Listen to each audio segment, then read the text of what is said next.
ప్రార్థన చేసుకుందాం.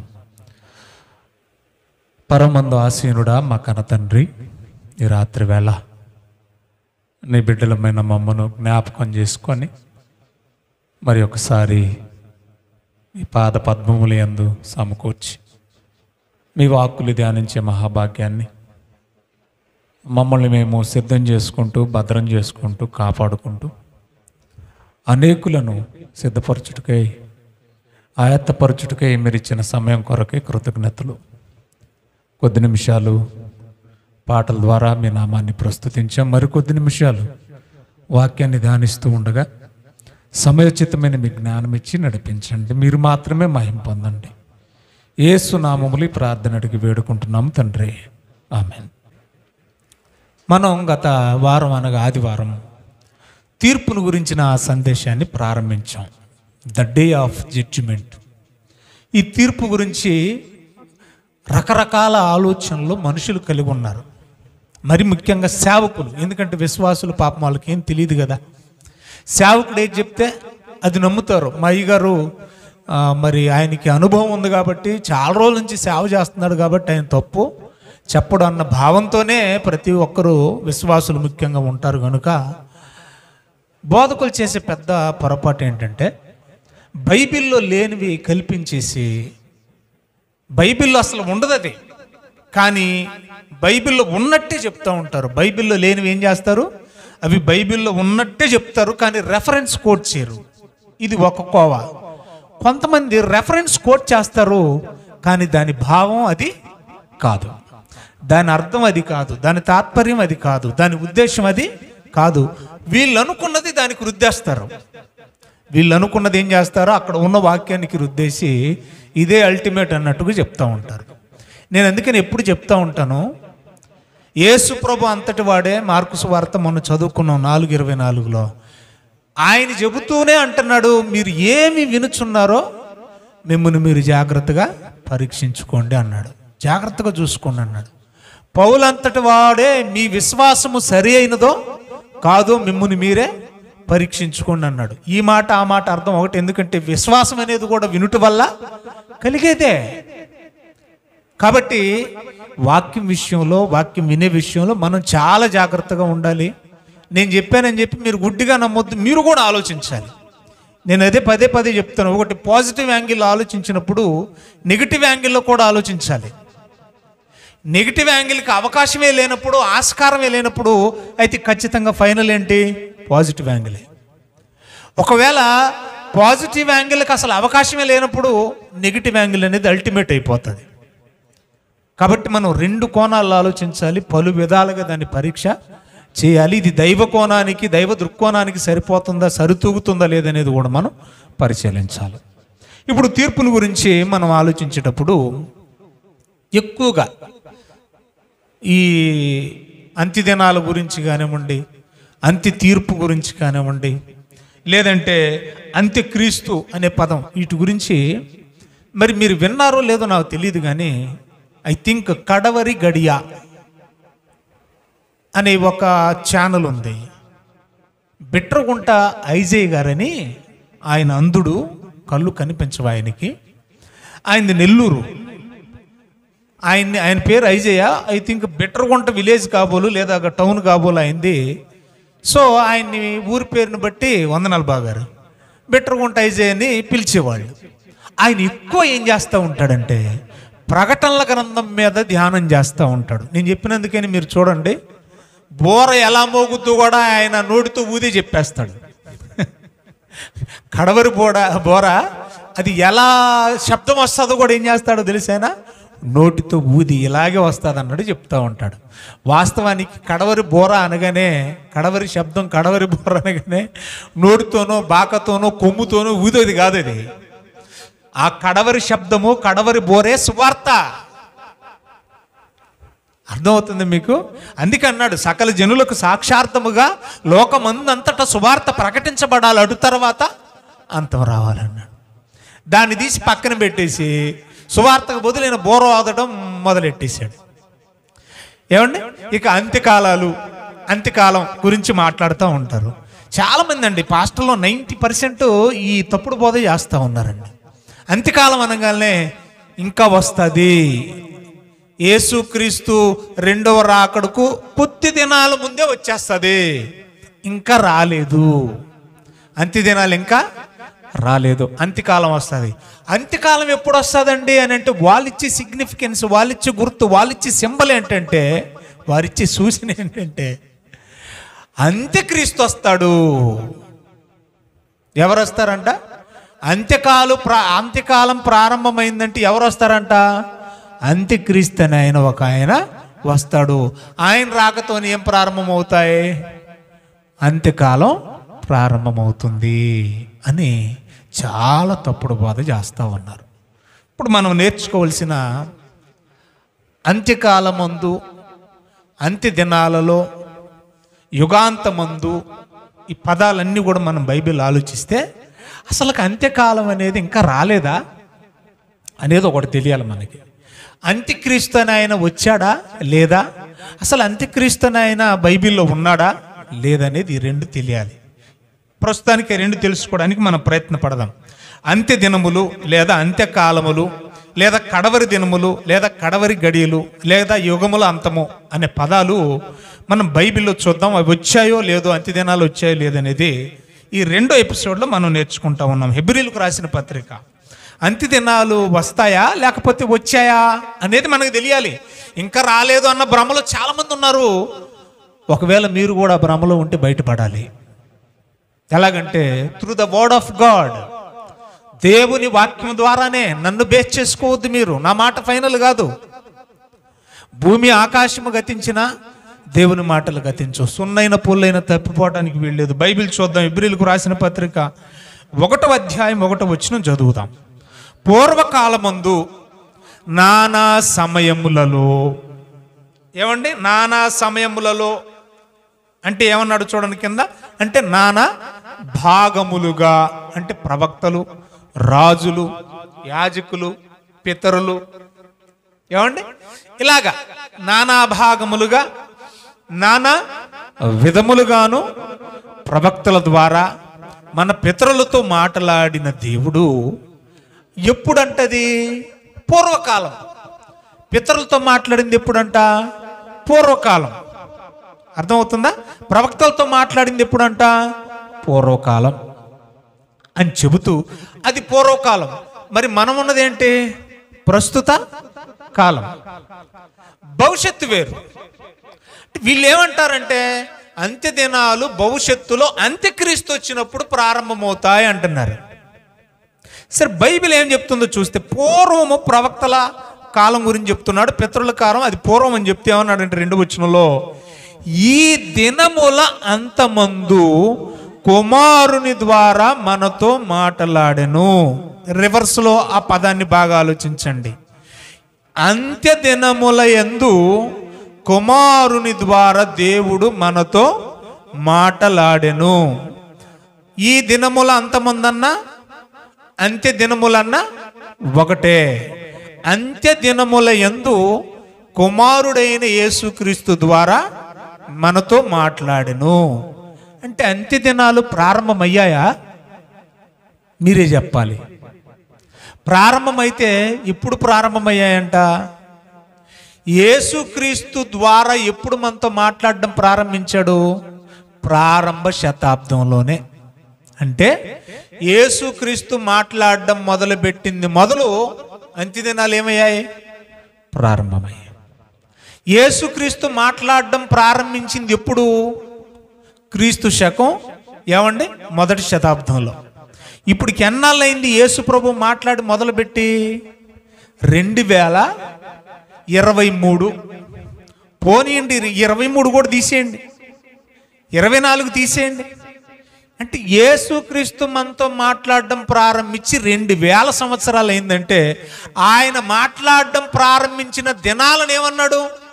అంత్య దినాలు. అంటే అంత్య దినాలు ప్రారంభమై ఎన్నేళ్ళు? దాదాపుగా 2000 సంవత్సరాలు. ఎంత మోసపోతున్నారో చూడండి. ఇంకా అంత్య దినాల్లో మనం వెళ్ళలేదు. ఇంకా అంత్య దినాలకు వెళ్ళాలంటే అంత్యక్రీస్తు రావాలి. ఏంటండి మాటలు? ఇది ఒక్క వచనాన్ని మనం చూసి కాంప్రమైజ్ అవ్వద్దు. మరొక వచనాన్ని కూడా మనం ఆలోచించేద్దాం. అందరు బైబిల్లో పంచేద్దాం ప్రియులారా. దయచేసి బైబిల్లో ఏముందో చూడండి. ఏమండి, పేతురు రాసిన మొదటి పత్రిక, పేతురు గారు రాసిన మొదటి పత్రిక 1వ అధ్యాయము 21వ వచనం, 21వ వచనం అండి. ఆయన జగత్తుకు పునాది వేయబడక మునిపే నియమింపబడిను గాని తన్ను మృతులలో నుండి లేపి తనకు మహిమనిచ్చిన దేవుని ఎడల తన ద్వారా విశ్వాసులైన, తన ద్వారా అనేది నోటి చేయాలి, అంటే యేసు ద్వారా విశ్వాసులైన మీ నిమిత్తము కడవరి కాలముల యందు ఆయన ప్రత్యక్షపరచబడెను. కడవరి కాలముల యందు యేసు ప్రభు సర్వమానవాళికి శరీరాకారంతో ప్రత్యక్షమయ్యాడు. అంటే యేసుక్రీస్తు శరీరాకారంలో మొదటి రాకడ అనగా కన్యక గర్భమందు ఈ లోకానికి వచ్చిన దినాలని ఏమన్నాడు? కడవరి కాలం అన్నాడు. కడవరి కాలం అన్నా, కడవరి దినాలన్నా, అంత్య దినాలన్నా ఒకటంటే ఇవి ఎప్పుడు ప్రారంభమయ్యాయని చెప్తుంది ఈ వచనం కూడా. యేసు మొదటి రాకడతోనే ప్రారంభమయ్యాయి. ఇంకా మనం కాంప్రమైజ్ అవుతాం. ఇంకా చూద్దాం 9వ అధ్యాయం హెబ్రీలకు రాసిన పత్రిక, హెబ్రీలకు రాసిన పత్రిక 9వ అధ్యాయం 26వ వచనం మనం చదువుదామండి. 26వ వచనం చదువుదామండి. అట్లైన ఎడల జగత్తు పునాది వేయబడినది మొదలుకొని ఆయన అనేక పర్యాయములు శ్రమ పడవలసి వచ్చును. అయితే ఆయన యుగముల సమాప్తి యందు తన్ను తానే బలిగా అర్పించుకొనుట వలన పాప నివారణ చేయుటకై ఒక్కసారే ప్రత్యక్షపరచబడెను. తన్ను తాను అప్పగించుకున్న ఆ దినాలు ఏ దినాలంట? సిలువకు అప్పగించుకున్న దినాల గురించి మాట్లాడుతున్నాడు. శరీరాన్ని సిలువకు అప్పగించుకున్న దినాలు ఏంటట? యుగ సమాప్తి కాలం, అంటే అంత్య దినాలు, యుగముల అంతము అన్నాడు. అక్కడ ఉంది చూడండి, యుగ సమాప్తి యందు తన్ను తానే అప్పగించుకున్నాడు బలిగా. అంటే యేసు మరణించిందే అంత్య దినాల ప్రారంభంలో. ఇప్పటికి 2000 అయింది దాదాపుగా ఆయన వచ్చి. సో ఈ మాటలను బట్టి మనకేం అర్థం కావాలంటే ప్రియులరా, అంత్య దినాలు రావు, ఆల్రెడీ వచ్చి చాలా ఏళ్ళు అయిపోయింది. మనం ఇప్పుడు అంత్య దినముల అంతమంది ఉన్నాం. ప్రారంభం మధ్యలో కాదు, ప్రారంభంలో లేము, మధ్యలో లేము, ఎక్కడున్నామో తెలుసా? చివర్లో ఉన్నాం. ఎందుకంటే నేడు రేపు యేసు రాకడ ఎవరికి తెలీదు. సో ఒకటి మనకు క్లియర్ అయింది, అంత్య దినాలు జరగవు. అంత్య దినాల్లోనే ఆల్రెడీ ఉన్నాం. అంత్య దినాలు యేసు మొదటి రాకడతోనే ప్రారంభమయ్యాయి. ఆయన మాట్లాడడం, ఆయన సేవ ప్రారంభించిన తొలి దినాల నుండే అంత్య దినాలు ప్రారంభమయ్యాయి. ఇది ఒకటి క్లియర్. ఇప్పుడు రెండోది, అంత్యక్రీస్తు అంత్య దినాలలో వస్తాడు అని అంటే వీళ్ళ ఉద్దేశం ఏంటి? అంత్య దినాలు ఇంకా రాలేదు. అంత్యక్రీస్తు ఎప్పుడు వస్తాడంట? అంత్య దినాల్లో వస్తాడు. ఎందుకంటే అంత్య దినాలు ఇంకా రాలేదుగా. అవి వచ్చినప్పుడు ఆటోమేటిక్గా గుర్తు ఏంటంటే అంత్యక్రీస్తు వస్తాడు అనేది వాళ్ళ ఉద్దేశం. ఇప్పుడు అలాంటి బోధ చేసే వారికి నా సూటి ప్రశ్న ఏంటంటే, మరి ఇది సవాల్ అనుకుంటారో నాకు తెలీదు, లేకపోతే మరొకటి అనుకుంటారో నాకు తెలియదు, కానీ అంత్యక్రీస్తు అనే ఒక్క పదాన్ని చూపిస్తే నేను ఈ బైబిల్ని, ఈ సేవని అన్నీ వదిలేసి ఏదైనా కూలి పనికి వెళ్ళిపోతా. బైబిల్లో 66 పుస్తకాలలో ఎక్కడైనా కానీ అంత్యక్రీస్తు అనే పదం ఉందా? మీరు చూసారా ఎక్కడైనా? నాకు కనపడలేదు. మరి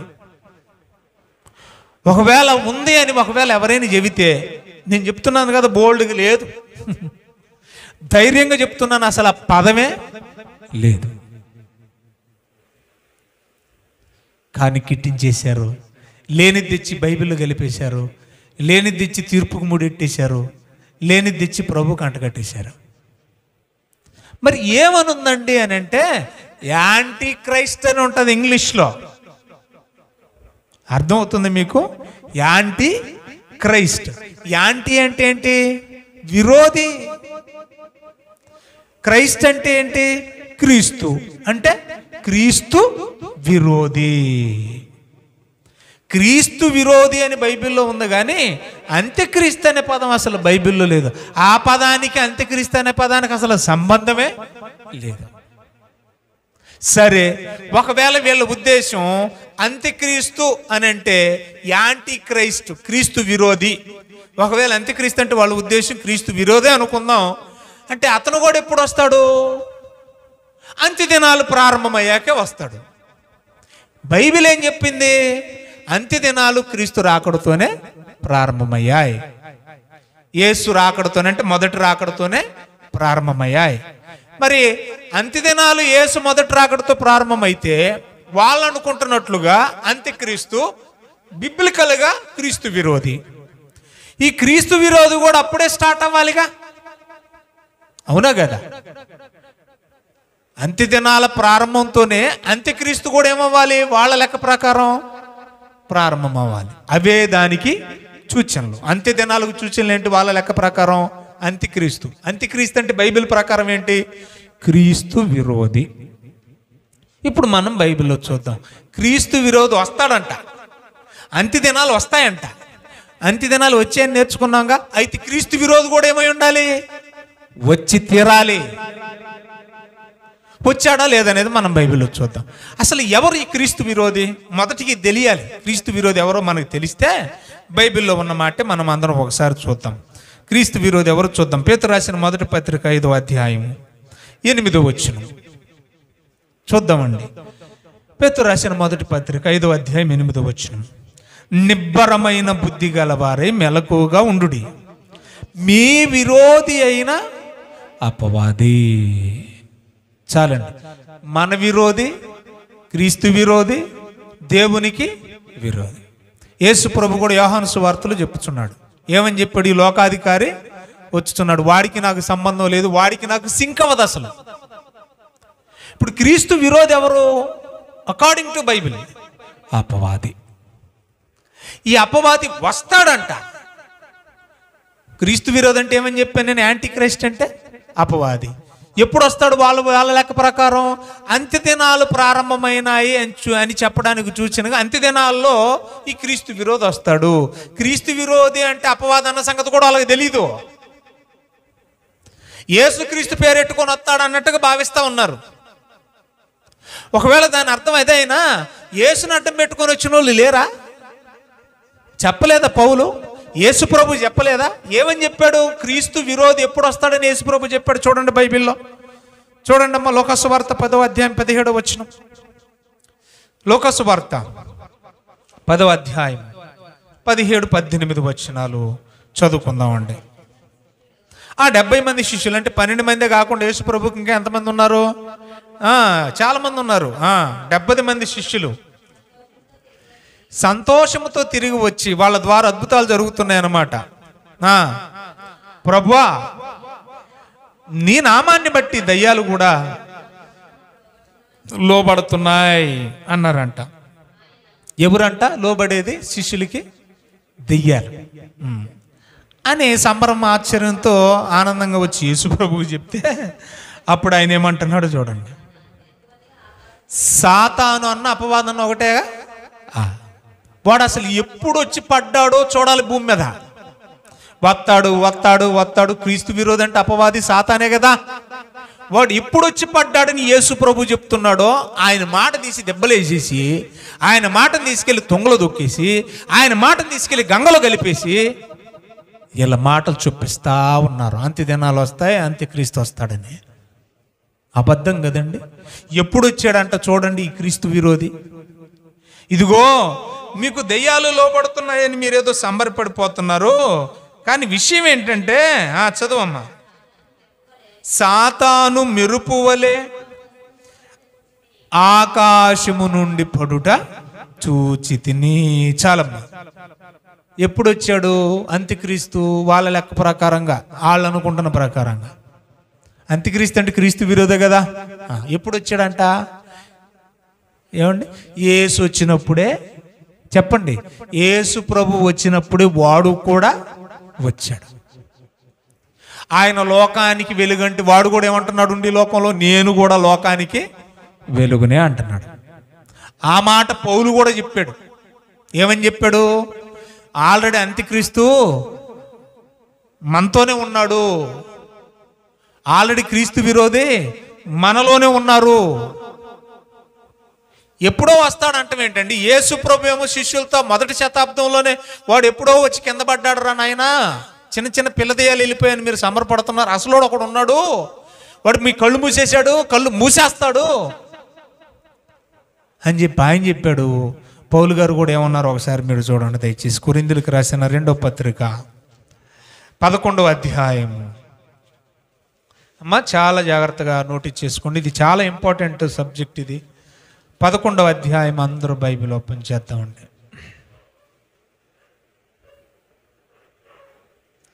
కొరింథీయులకు రాసిన 2వ పత్రిక 11వ అధ్యాయం 13వ వచనం.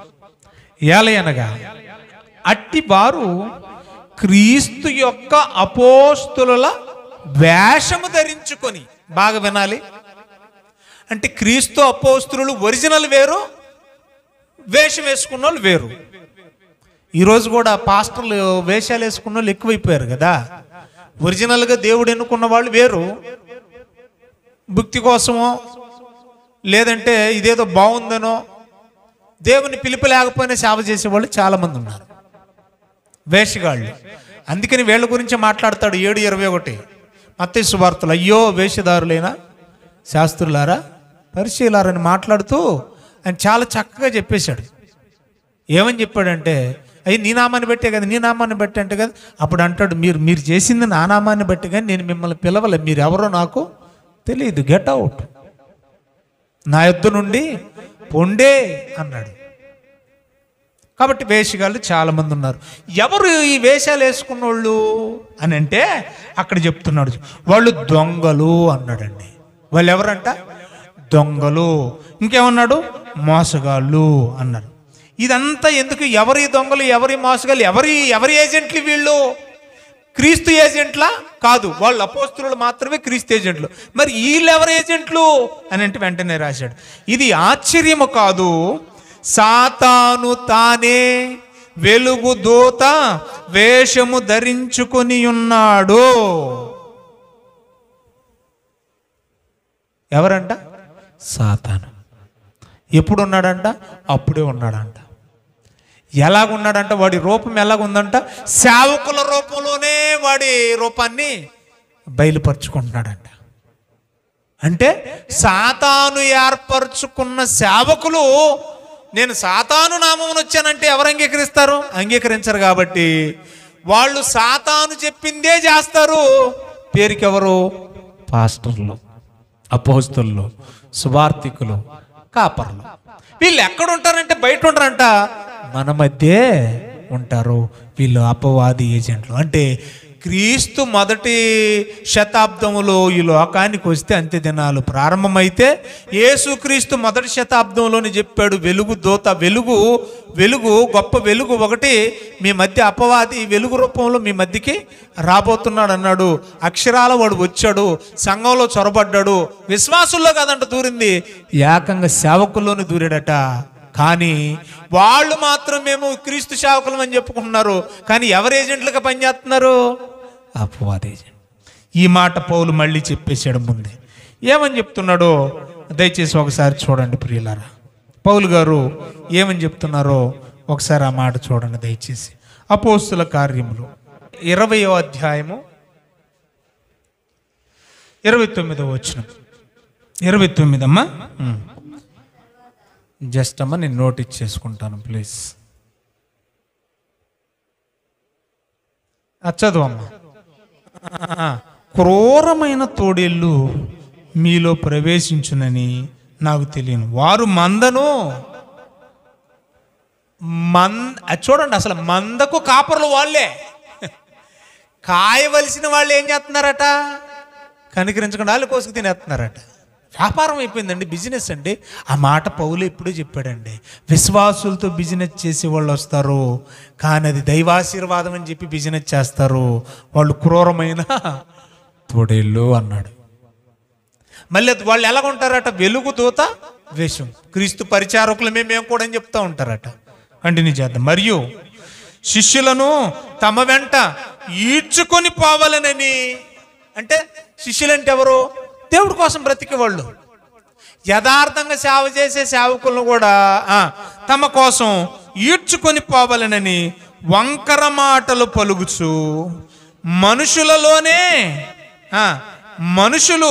మీలోనే, అలాంటి మాట వంకర మాటలు పలికే మనుషులు మీలోనే బయలుదేరుదురు అన్నాడు. వీళ్ళు ఎక్కడి నుంచి పుట్టుకొస్తారంట? ఎక్కడి నుంచి అంట? మీ మధ్య నుంచి అన్నాడు. ఈ వెలుగుదూత వేషం వేసుకున్నోళ్ళు దేవుని కోసం బ్రతుకుతున్న వాళ్ళు కూడా ఏం చేస్తారట? ఇప్పుడే మనం చదువుకున్నాం. ఏమన్నారు? ఇదిగో వీళ్ళు ఏం చేస్తారంటే వంకర మాటలు పలుకు మనుషులు మీలోనే బయలుదేరతారు. వాళ్ళు దేవుని కోసం బ్రతికే శిష్యులను కూడా వాళ్ళ వెంట ఈడ్చుకొని పోతారు, విశ్వాస భ్రష్టులుగా చేస్తారు. మరి ఇది జరగట్లేదా? జరుగుతుంది. ఎప్పటి నుంచి జరుగుతుంది? హుమెనైను పౌలుతో పాటు ఉన్నాడు, విశ్వాసంలో బలమైన వాడు, కానీ ఓడబద్దలైపోయే అంత విశ్వాసం, అంటే అల్ప విశ్వాసంలోకి దిగజారిపోయి లోకంలో కలిసిపోయాడు. అలెగ్జాంద్రు బైబిల్లో మనం చూస్తూ ఉన్నాం కదా. కాబట్టి ప్రియులరా, అంత్య దినాలు క్రీస్తు మొదటి రాకడతోనే ప్రారంభమయ్యాయి. అంత్యక్రీస్తు వాళ్ళ లెక్క ప్రకారం, బైబిల్ ప్రకారం క్రీస్తు విరోధి. వాడు కూడా క్రీస్తు రాకడతోనే వాడు కూడా వచ్చాడు. అంత్య దినాలు వచ్చాయి, వాళ్ళు అన్నట్టుగా అంత్యక్రీస్తు కూడా వచ్చాడు. ఎన్నాళ్ళైంది వచ్చి? 2000 సంవత్సరాలు. మరి ఇంకా రావాలేంటి? ఇంకా రావటం ఏంటండి? నాకు అర్థం కాదు. ఇప్పుడు మనం అంత్య దినాల చివరిలో మనం ఉన్నాం. ఎంత దారుణమో చూడండి. అందుకని బైబిల్ని చాలా జాగ్రత్తగా చదవాలి. తెస్సలోనికీయులకు రాసిన 2వ పత్రిక 2వ అధ్యాయము 4వ వచనం చదువుదాం. తెస్సలోనికీయులకు రాసిన 2వ పత్రిక 2వ అధ్యాయము 4వ వచనం చూడండి. అంత్యక్రీస్తు అనగా క్రీస్తు విరోధి. వాడు ఎప్పుడు వచ్చాడో చూడండి. ఏది పూజించబడాలో, ఏది దేవుడు అనబడాలో దానిని అంతటినీ ఎదిరించుచు, అంటే పూజించేదాన్ని పూజించనివ్వట్లా. ఏమండి? దేవుడు అనేబడేదాన్ని దేవుడని అనిపించనివ్వట్లే. మీకు అర్థమవుతుంది నా భాష? ఒక శక్తి అంట దేవుణ్ణి దేవునిగా అంగీకరించనివ్వట్లేదంట, దేవుణ్ణి దేవునిగా పూజించనివ్వట్లేదంట. అది అంటే దేవుని గుర్తించుకొని చేస్తుందంట. ఇంతకెవరిది అని అంటే, వాడు తన్ను తానే హెచ్చించుకొనుచు అన్నాడు. వాడు అనేసాడు. అంటే దేవునికి బదులుగా ఒకడు ఉన్నాడు.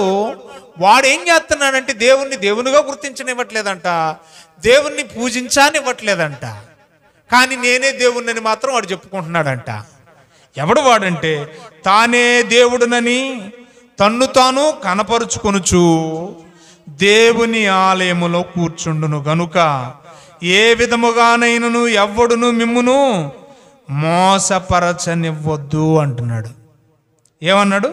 వాడు ఏం చేస్తాడట? దేవుని ఆలయములో కూర్చుండును అన్నాడు కదండి. కూర్చుండును అన్నాడా లేదా? అన్నాడండి. మా కింద వచ్చిన అలాగ మీరు చదువుకుంటూ కిందికి వెళ్ళిపోతే, నశించుచున్నవారు 9వ వచనం, తాము రక్షించబడుటకై సత్య విషయమైన ప్రేమను అవలంబింపకపోయారు గనుక వారి రాక అబద్ధ విషయమైన సమస్త బలముతోను, నానా విధములైన సూచక్రియలతోను, మహత్కార్యములతోను, దుర్నీతిని పుట్టించు సమస్త మోసముతోను నశించుచున్న వారిలో సాతాను కనబరుచు బలమును అనుసరించి ఉండును. ఇందుచేత సత్యమును నమ్మరు. దుర్నీతి అంటే, అసత్యం అంటే చాలా ఇష్టం అంట. వాళ్ళు శిక్షావిధి పొందుటకై అబద్ధమును నమ్మునట్లు మోసము చేయు శక్తికి దేవుడు వారిని అప్పగించు. అంటే మోసం అంటే మనిషి మోసం చేయడానికి, మనిషి మోసపోవడానికి ఎప్పుడు ఎక్కువ శాతం జరుగుద్దో అప్పుడే అపవాది అనేవాడు దేవాలయాలుగా ఉన్న మానవ దేహాల్లో వచ్చి కూర్చుంటాడు అని ఉంది. మరి ఈ మోసం ఎప్పటి నుంచి ప్రారంభమైంది? ఇస్కరియోతు యోధ మోసపోలేదా? అననీయ సప్పిరాలు మోసపోలేదా? ఎవరిని మోసం చేయలేదు వీడు? ఇప్పుడు మోసాలు మామూలుగా జరుగుతున్నాయి ఆ లోకంలో. ఎంత మోసం అండి! నిన్నటికి నిన్న కియా కార్ సెంటర్ అండి, మీకు మరి తెలుసో లేదో నాకు తెలియదు కానీ లాలాచెరువు జంక్షన్ దాటంగానే కియా కార్ షోరూమ్ ఉంటుందండి రైట్ సైడ్. సీసీ కెమెరాలు చూస్తే మతిపోయింది. పాపం ఒక పెద్ద ఆయన అక్కడ నిలబడి ఉన్నాడు, జోబులు సెల్ ఫోన్ ఉందండి. అయితే ఇద్దరు ఒకే బైక్ మీద వచ్చారు. వచ్చి ఆయన దగ్గరకు వచ్చి జాయిగా వాలిపోయారండి. జాయిగా వాలిపోతే ఆయన అనుకుంటున్నాడు పాపం వడదెబ్బ తగిలిందేమో, ఎండ దెబ్బ తగిలిందేమో అని చెప్పేసి ఆదర బాదర ఆయన చేతిలో ఉన్న ఆ కవరు, ఆ సంచి కూడా కింద అక్కడ వదిలేసేసి పాపం ఈయన అడవుడికి బైక్ ఇలా లేపడానికి ట్రై చేస్తూ ఉంటే వెనకాల కూర్చున్నాడు, జోబులు వదిలి లాగేశాడు సెల్ ఫోన్. ఏమండి, ఏకంగా పర్సు లాగేశాడు. బండి మీద ఉన్నాడు, పడలేదు, ఒక్క కాలు అలా ఊనాడు అంతే నేలకి. పట్టుకొని వెళ్ళిపోయారు. మోసం ఎంత మోసం అండి! చూడండి, మోసాలు ఎప్పుడైతే ప్రారంభమవుతాయో అప్పుడే అపవాది మీ హృదయాల్లోకి వచ్చి కూర్చుంటాడు అన్నాడు. ఎప్పుడు వచ్చి కూర్చున్నాడు? ఎప్పుడు వచ్చి కూర్చున్నాడు? యోధ హృదయంలోకి వచ్చి కూర్చోలేదా? వాడిని ప్రేరేపించలేదా? యేసుని అప్పగించడానికి ప్రేరణ ఇచ్చింది ఎవడు? వాడే. వాస్తవానికి దేవాలయంగా ఉండవలసిన యోధ అపవాదికి నిలయంగా మారిపోయాడు. అవే అంత్యదినాలు. అప్పుడే అంత్యక్రీస్తు వచ్చాడు. ఇంకా మరొక మాట చూడండి, యోహాను మొదటి పత్రిక. ఇది ఇంకా బాగుంటుంది, ముగింపుకు వచ్చాను. యోహాను మొదటి పత్రిక 2వ అధ్యాయం ముగించేసుకుందాం. తీశారమ్మా? 18 నుంచి నేను చదువుతాను, మీరు చూడండి. చిన్నపిల్లలారా, మనం దేవుడికి చిన్నపిల్లలమే కదా. మనకి 80-90 వచ్చినా కూడా దేవుని దృష్టికి మనం చిన్నపిల్లలమే. కాబట్టి చిన్నపిల్లలారా, ఇది కడవరి గడియా అనేసాడు. మొదటి శతాబ్దంలోనే యోహాను గారు ఏమంటున్నారు? శిష్యుడైన యోహాను గారు, అంత్యదినాల్లో వస్తాయి కదరా నాయన, ఇది ఆల్రెడీ మేము ఉన్నదే. అంత్యదినము కడవరి గడియా అంటే ఏమన్నాడు చూడండి. క్రీస్తు విరోధి అంటే యాంటీ క్రైస్తు, అంత్యక్రీస్తు కాదు. క్రీస్తు విరోధు వచ్చునని మీరు విన్నారు కదా. క్రీస్తు విరోధి వస్తాడని మీరు విన్నారు కదా. ఇప్పుడును అనేకులైన క్రీస్తు విరోధులు అప్పటికే ఆల్రెడీ బయలుదేరిపోయారు. వచ్చేది కాదు నాయన, వస్తారు కాదు నాయన, ఆల్రెడీ బయలుదేరిపోయారు. ఒక్కళ్ళు కాదు నాయన. క్రీస్తు విరోధి అనేది అదొక సంస్థ, అదొక బ్రాండ్. కానీ ఆ సంస్థలో పనిచేసే వాళ్ళు ఎంతమందో తెలుసా? అనేకులు. ఎంత చక్కగా చెప్పాడండి. క్రీస్తు విరోధి వచ్చునని మీరు వింటిరి కదా. ఇప్పుడును అనేకులైన క్రీస్తు విరోధులు బయలుదేరి ఉన్నారు. ఇది కడవరి గడి అని దీని చేతే మీరు తెలుసుకును. దీని చేతే మనం ఏమంటున్నాడు చూడండి, తెలుసుకొనుచున్నాము. వారు మనలో నుండి బయలు వెళ్ళిరి కానీ అలాగని వాళ్ళు ఏదో సపరేట్గా రారు. వాళ్ళ ఆకారాలు మార్చుకోరు. వాళ్ళు మనలాగే ఉంటారు.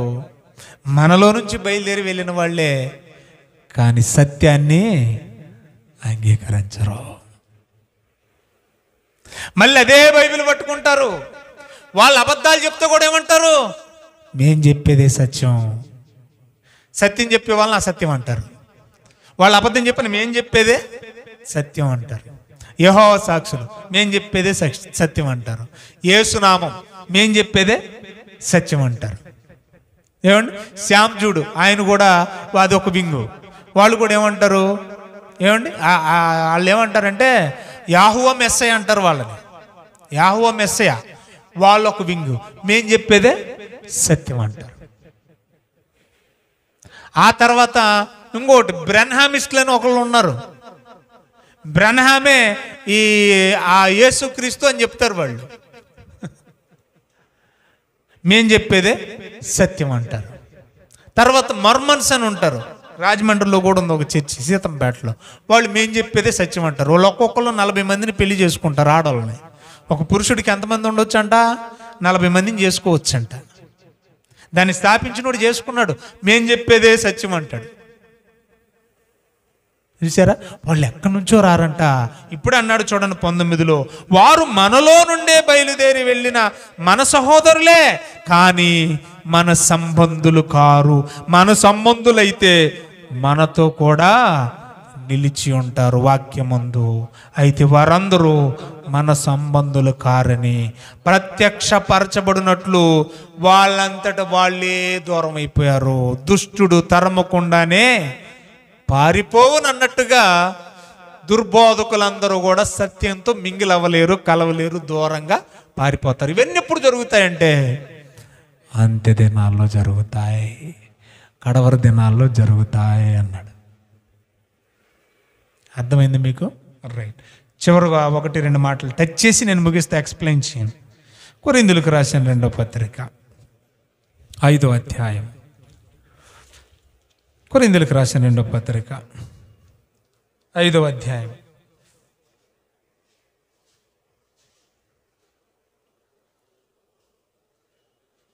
తీసారా? ఇప్పుడు ఏమేమి నేర్చుకున్నాం మనం? అంత్యదినములు, అంత్యక్రీస్తు.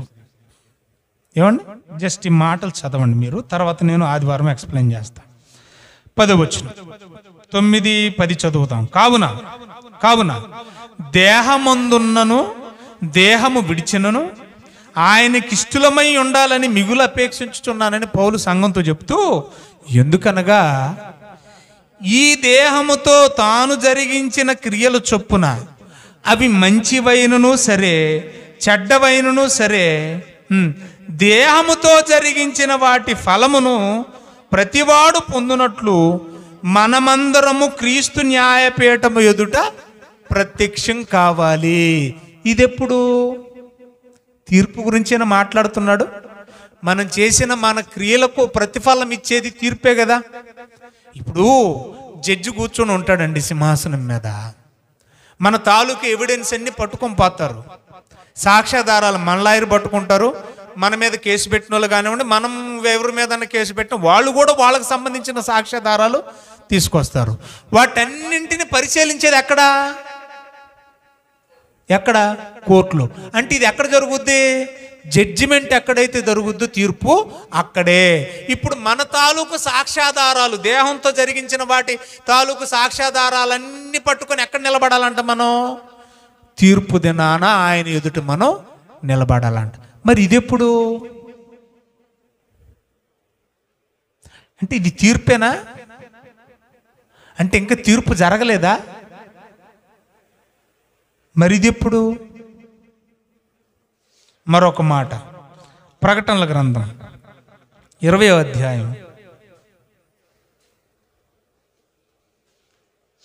అమ్మా ఈ మాట చూసుకొని ముగించుకుందాం.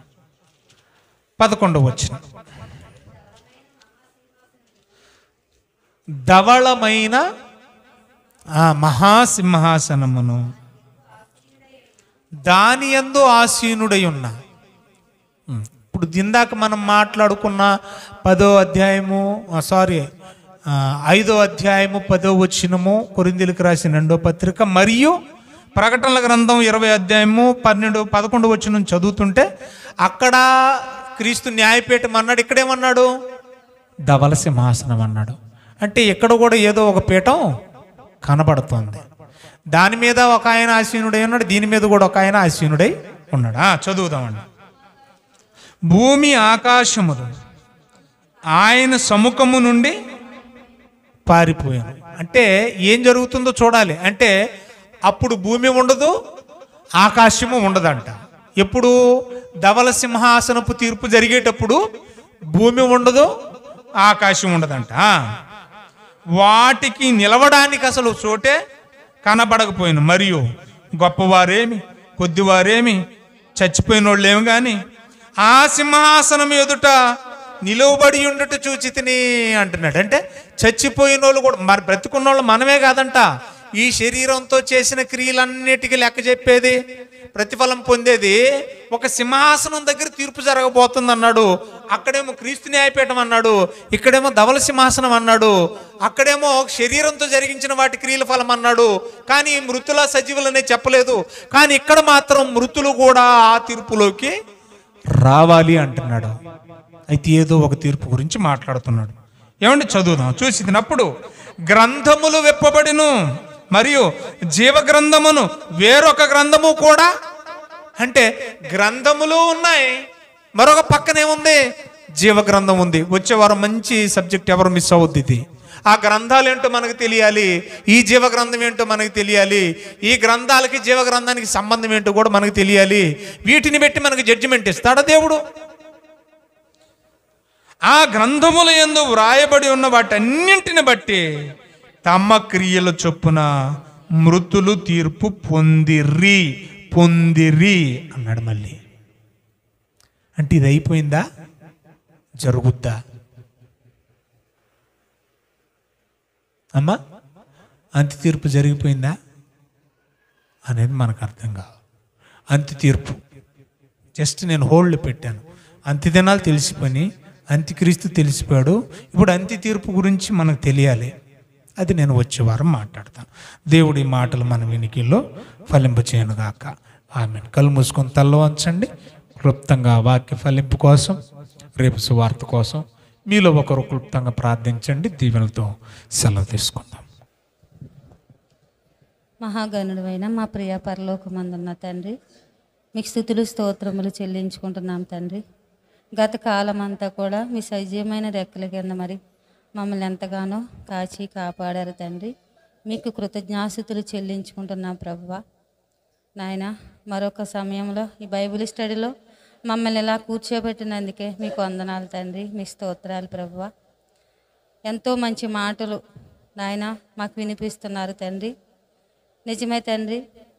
నాయన, ఈ తీర్పు గురించి, ఈ ప్రకటన గ్రంథములో ఉన్న మాటల గురించి తెలుసుకోవాలని నాయన ఎంతో ఆసక్తి ఉన్నందున మాలో తండ్రి తెలుసుకోవాలి, మీరే మాట్లాడాలి దైవల సేవకుల ద్వారానే మేము నాయన ప్రతిదినము అడిగినప్పుడు తండ్రి, నాయన సేవకుల ద్వారా మాతో మాట్లాడుతున్నారు తండ్రి. మీకు వెక్కలేని స్తుతులు స్తోత్రములు ప్రభువా. నిజమే తండ్రి, 2000 సంవత్సరాల క్రితమే అంచె దినాలు మొదలైనవి ప్రభువా. మీ కుమారుడు రాకతోనే అంచె దినాలు మొదలైనవి తండ్రి. అపవాది కూడా ఈ భూమి మీదకి సౌరపడ్డాడు నాయన. నా తండ్రి, ప్రతి ఒక్కరిలోనూ కూడా నాయన అపవాది నాయన తిష్ట వేసి ఉన్నాడు తండ్రి. నాయన, ఈ ఆలయాన్ని పాడు చేస్తున్నాడు ప్రభువా. ప్రతి మానవుడు గుర్తించలేని స్థితిలో ఉన్నాడు తండ్రి. నాయన, అదే నిజం అనుకుంటున్నాడు ప్రభువా. ఈ వెలుగు శాశ్వతం కాదు, మరో వెలుగు ఉన్నదని గుర్తించలేకపోతున్నాడు తండ్రి. ప్రతి ఒక్కరూ చీకటిలో ఉన్నారని ఎవరు గుర్తిరగట్లేదు ప్రభువా. నాయన, మేము మంచి దినాల్లో ఉన్నాము తండ్రి. ఈ లోకాశలు, ఈ లోకము గతించిపోతాయి నాయన, మీ మాట గతించదు ప్రభువా. నా తండ్రి, మా కోసమే, మా పాపాల కోసమే తండ్రి మీ ప్రియకుమారుడు ఈ లోకానికి వచ్చారు తండ్రి. మీ స్తోత్రాలు నాయన. శరీరంతో ఉన్న మమ్మల్ని నాయన విడిపించాలని ప్రభువా, ఈ లోకాశలు లొంగిపోవద్దని, మిమ్మల్ని పోలి మమ్మల్ని నడుచుకోమని నా ప్రభువా. మా కోసం నాయన శరీరముతో ఉండి ఎన్నో బాధలు భరించి, నిందలు అవమానాలు భరించి మా కోసం ప్రాణం పెట్టారు తండ్రి. మీ కుమారుడు నడిచిన మార్గంలో మమ్మల్ని కూడా నడమని సెలవిస్తున్నారయ్యా. అట్టి మార్గంలో నడిచిన వారికి జీవ పునరుత్థానం ఉంటుందని సెలవిచ్చారు తండ్రి. మీ కుమారుడు నడిచిన మార్గంలో నడిచిన వారికి మీ జీవ గ్రంథంలో పేరు రాయబడినని సెలవిచ్చారు తండ్రి. అయ్యా నా తండ్రి, గడిచిన ఆదివారం అయితే ప్రభువా మేమెవ్వరికీ తీర్పు తీర్చ తగదమని సెలవిచ్చారు తండ్రి. అవును బాబు, ప్రత్యక్షంగా అయితే నాయన, శరీరానుసారంగా అయితే ప్రభువా నా తండ్రి మేమెవరికి తీర్పు తగలం నాయన, తీర్పు తీర్చలేం ప్రభువా. అవును తండ్రి, మా కంట్లో పెద్ద దూలాన్ని పెట్టుకుని నాయన ఎదుటివారి కంట్లో చిన్న నలుసును చూస్తే అలాగని సెలవిచ్చారు మీ వాక్యం ప్రభువా. నాయన, మా తప్పులు మేము ముందు నాయన తెలుసుకుని ప్రభువా, మా నడవడికని సరిచేసుకుని తండ్రి వాక్యానుసారంగా నాయన మేము నడుచుకుని ప్రభువా ఎదుటివారికి నాయన మేము ప్రకటించేవారుగా, సాక్షులుగా మేము ఉండటానికి సహాయం దయచేయండి. అదే మీ తీర్పు అని సెలవిచ్చారు ప్రభువా. ఇంకా రానైన దినాల్లో ప్రభు అనేక మాటలు తెలుసుకునే భాగ్యం మాకు అనుగ్రహించండి తండ్రి. మీ స్తోత్రాలు నాయన. పరిశుద్ధుడా, ఇంత అమూల్యమైన మాటలు ప్రభు ప్రతి ఒక్కరూ కూడా నాయన వినటానికి సహాయం దయచేయండి. వేగిరపడి రావటానికి సహాయం దయచేయండి తండ్రి. మీకు వందనాలు. మా కుటుంబాలని మమ్మల్ని ఎంతగానో కాసి కాపాడుతున్నారన్న కృతజ్ఞత ప్రతి ఒక్కరిలోనూ దయచేయండి ప్రభా. సంఘం అంతా కూడా మెలకువ కలిగి ఉండాలి తండ్రి. నాయన అపవాది ఎవరిలో చొరబడుతుందో తెలియదు కనుక, గర్జించే సింహం వల్ల తిరుగుతుంది కనుక ప్రభువా, ప్రతి ఒక్కరూ కూడా మెలకువ కలిగి ఉండాలి తండ్రి. మీ అందు భయభక్తులు కలిగి ఉండాలి ప్రభువా. మీ పనిలో పాలి భాగస్తులుగా ఉండాలి తండ్రి. మీ స్తోత్రాలు. మాకున్న సమయంలోనే నాయన ఇచ్చిన పని చేయటానికి సహాయం దయచేయండి. బాప్తీసం తీసుకున్న మేము నాయన, మీ ఆహారం తీసుకుంటున్నాం మేము తండ్రి. నాయన మీలో ఎలా జీవిస్తున్నామన్నది నాయన గ్రహించుకొనుటకు సహాయం దయచేయండి నాయన. నమ్మకంగా కడవరకు కొనసాగటానికి, మీ పని కొనసాగించడానికి సహాయం దయచేయండి. రేపటి దినాన వెలుచుండగా ప్రభువా, బిడ్డలందరినీ అనేక మందిని సిద్ధపరచండి. ప్రయాణంలో తోడుగా ఉండండి. ఎక్కడ ఏ మాటలు అవసరమో మీరే మాట్లాడించండి బిడ్డల ద్వారా తండ్రి. పని అంతట్లో తోడుగా ఉండండి ప్రభువా. ఎండాకాలం నాయన, ఈ ఎండ వల్ల మరి బిడ్డలకి ఏ బలహీనత లేకుండా మీ కాపుదలు దయచేయండి. నాడు నాయన ఇశ్రాయేలు ప్రజలు నడిపించినట్లుగా మీరే తోడుండి నడిపించండి తండ్రి. మరి ముఖ్యంగా దైవ సేవకులు జ్ఞాపకం చేసుకోండి. ఈ సువార్త పని వల్ల నాయన సేవా ఒత్తిడి వల్ల బిడ్డకి నాయన బలహీనత కాకుండా ప్రభువా, మీరే శక్తిని బలాన్ని ఇచ్చి నడిపించండి. మీరే తోడుగా ఉండి నడిపించండి, బలపరచండి తండ్రి. మీకు వందనాలు.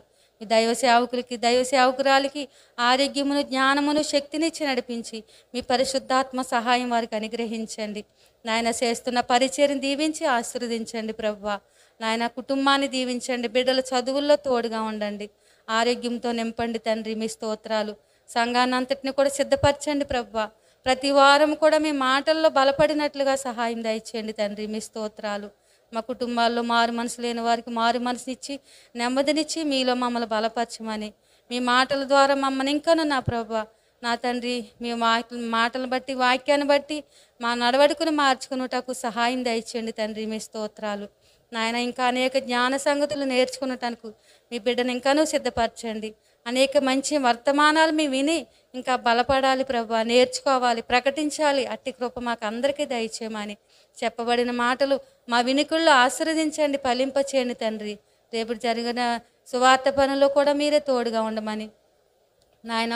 మొదటి ప్రార్థన నుంచి పాటల్లో, వాక్యములో మీరున్నారు తండ్రి. చివరి ప్రార్థనలో మీరున్నారని నమ్మచ్చు. మా చిన్న ప్రార్థన మీ పాద సన్నిధి చేర్చుకోమని, తప్పులుంటే క్షమించమని యేసు అతి పరిశుద్ధ నామములో అడిగి వేడుకుంటున్నాం తండ్రి. ఆమేన్. తండ్రి అయిన దేవుని ప్రేమయు, కుమారుడైన యేసుక్రీస్తు వారి కృపయు, పరిశుద్ధాత్మ దేవుని అన్యోన్య సహవాసం సన్నిధి చేరిన మనకును, సువార్తకును, భూమి మీదనున్న సకల జనములకు ఆయన కృప నిత్యము తోడుగా ఉండి నడిపించును గాక. ఆమేన్.